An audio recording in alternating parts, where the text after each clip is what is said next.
இறைவனின் தாயே, பாவிகளா இருக்கின்ற எங்களுக்காக இப்பொழுதும் எங்கள் இறப்பின் வேலையிலும் வேண்டிக் கொள்ளும். இதோ ஆண்டவருடைய அடிமை, ஒரு வார்த்தையினுடைய ஆகட்டும். அருளிறந்த மரியே வாழ்க, ஆண்டவர் உம்முடனே, பெண்களுக்குள் ஆசி பெற்றவர் நீரே. உம்முடைய திருவயிற்றின் கனியாகிய இயேசுவும் ஆசி பெற்றவரே. புனித மரியே, இறைவனின் தாயே, பாவிகளா இருக்கின்ற எங்களுக்காக எப்பொழுதும் எங்கள் இறப்பின் வேலையிலும் வேண்டிக் கொள்ளும். வாக்கு மனிதனானார், குடிகொண்டார். அருளிறந்த மரியே வாழ்க, ஆண்டவர் உம்முடனே, பெண்களுக்குள் ஆசி பெற்றவர் நீரே. உம்முடைய திருவயிற்றின் கனியாகிய எங்களுக்காக மன்றாடும். ஜெபிப்போமாக. இறைவாவும் திருமகன் மனிதனானதை உம்முடைய வானதூதர் வழியாக நாங்கள் அறிந்திருக்கின்றோம். அவருடைய பாடுகளினாலும் இறப்பினாலும் நாங்கள் மீட்பின் மகிமை அடையும் பொருட்டு திருவயிற்றின் கனியாகிய இயேசுவும் ஆசி பெற்றவரே.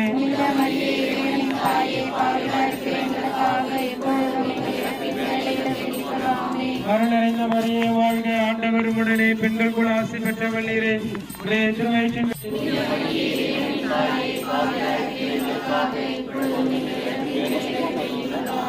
அருளறிந்த மரியே வாழ்க, ஆண்டவர் உடனே, பெண்கள் கூட ஆசி பெற்றவர் நீரே.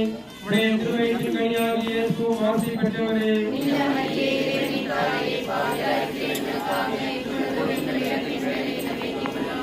தந்தைக்கும் மகனுக்கும் தூய ஆவியாருக்கும் ஆட்சிமை உண்டாவதாக.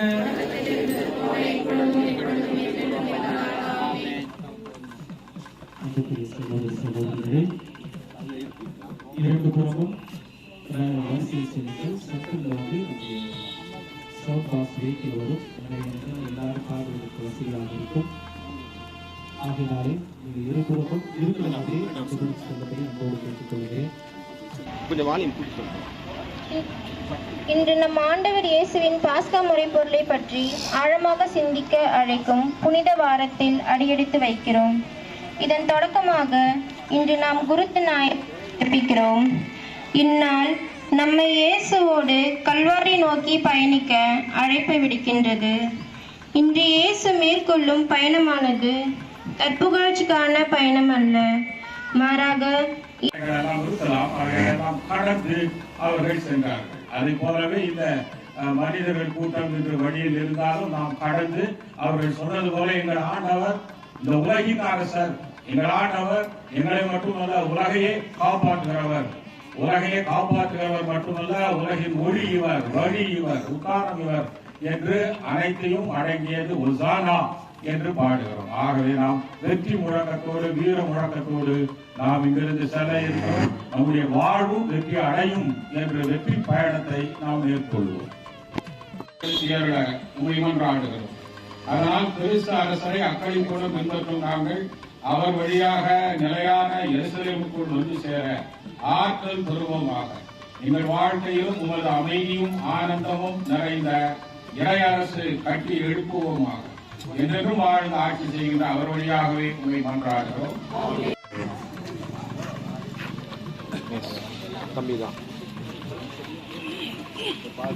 இப்பொழுது ஆளுக்கு ஒரு குருத்தோலை கொடுப்பார்கள். தயவு செய்து இப்போது நம்முடைய வாங்கிக் கொண்டு அதற்கு முன்னதாக பீடச் சிறுவர்கள் பத்தி சிலுவை யாரையும் எடுத்து தேடுறப்போம்.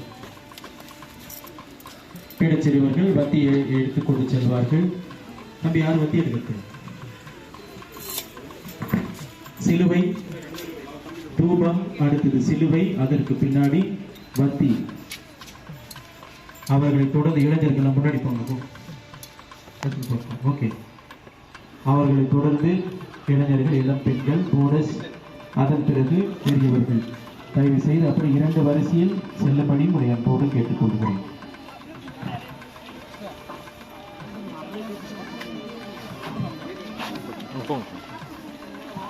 நாம் அப்படியே இந்த பவனி எதை உணர்த்துகிறது அப்படி என்பதை பற்றி ஒரு சிறிய விளக்க உரை. குருத்தோலை பவனி முன்னுரை. இவ்வுலகில் வாழும் மனிதர்களாகிய நாம் அனைவருமே பயணிகள். துன்புகழ்ச்சி மிகுந்த இன்றைய உலகில் மனிதன் தன்னையும் தன் செல்வாக்கையும் நிரூபிக்க பல கூட்டத்தையும் பல பயணத்தையும் மேற்கொள்கிறார். பல நேரங்களில் இப்பயணங்கள் குறிக்கோள் இல்லாத வெற்று பயணங்களாகவே அமைகின்றன. ஆனால் இன்று நாம் செல்ல இருக்கும் பயணம் ஒரு நினைவு பயணம். தன் வாழ்வை நமக்காக இழந்து நமக்கு வாழ்வு கொடுத்த இறைமகன் இயேசுவின் பாடுகளின் பயணத்தை நினைவு கூர்ந்து அவரின் பாடுகளை தியானிக்க மேற்கொள்ளும் பயணம். இறை தந்தையின் திருவுளத்தை நிறைவேற்ற தன்னை முற்றிலும் தாழ்த்திய இறைமகன் இயேசுவை போல் உயர்ந்த லட்சியம் கொண்டு நம்மை தாழ்த்தி இறை அரசை இம்மண்ணில் மலரச் செய்ய நாம் பயணம்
ஆண்டவர் புனித